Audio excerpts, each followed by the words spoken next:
नमस्कार, आज आपण पाहणार आहोत कुरकुरीत बांगडा फ्रायची रेसिपी। त्यासाठी अर्धा किलो बांगडे जे आहेत ते स्वच्छ 3 ते 4 पाण्यामध्ये मी धुवून घेतलेले आहेत। आता यासाठी आपण एक मॅरिनेशन तयार करून घेणार आहोत। त्याच्यामध्ये आलं लसूण पेस्ट, हळद, मिरची पावडर, कांदा लसूण मसाला, धने पावडर आणि चवीनुसार मीठ घेतलेलं आहे। त्याचबरोबर 2 मोठे चमचे कोकम आगळ मी याच्यामध्ये घालून घेतलेलं आहे। आता हे सर्व छान असं आपल्याला एकजीव करून घ्यायचं आहे। तयार मॅरिनेशन जे आहे ते धुवून ठेवलेल्या बांगड्यांना आपल्याला व्यवस्थित असं लावून घ्यायचं आहे।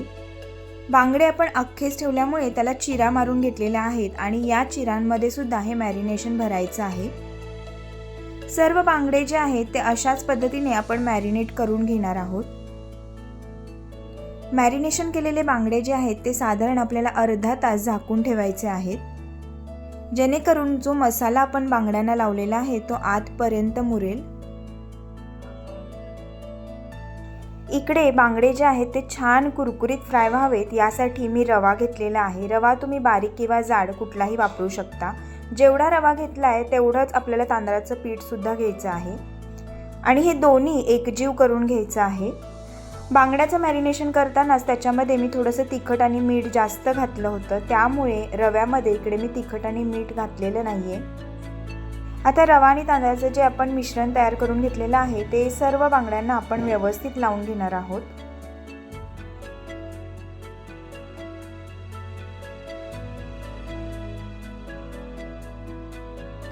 तयार बांगडे जे आहेत ते आपण शॅलो फ्राय करून घ्यायचे आहेत। त्यासाठी गॅसवर एक तवा गरम करायला ठेवलेला आहे, त्याच्यामध्ये मी तेल घालून घेणार आहे।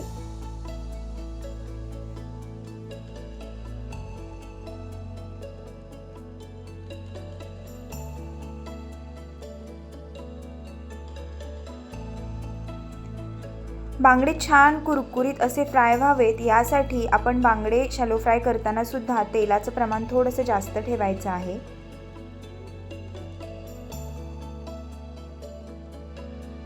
गॅसची फ्लेम जी आहे ती मी मीडियम ठेवलेली आहे। खूप जास्त मोठी फ्लेम न ठेवता मीडियम फ्लेमवरतीच आपल्याला हे फिश जे आहेत ते शॅलो फ्राय करून घ्यायचे आहेत।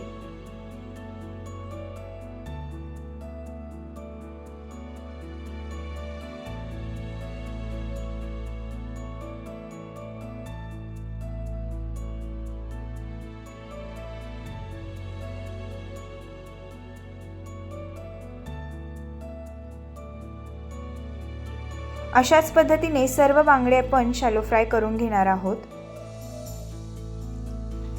इकडे आपले बांगडे आता फ्राय करून झालेले आहेत। मस्त गरमागरम बांगडे आमटी भात असा जर तुम्ही बेत केला तर खायला अतिशय भन्नाट लागतात। हे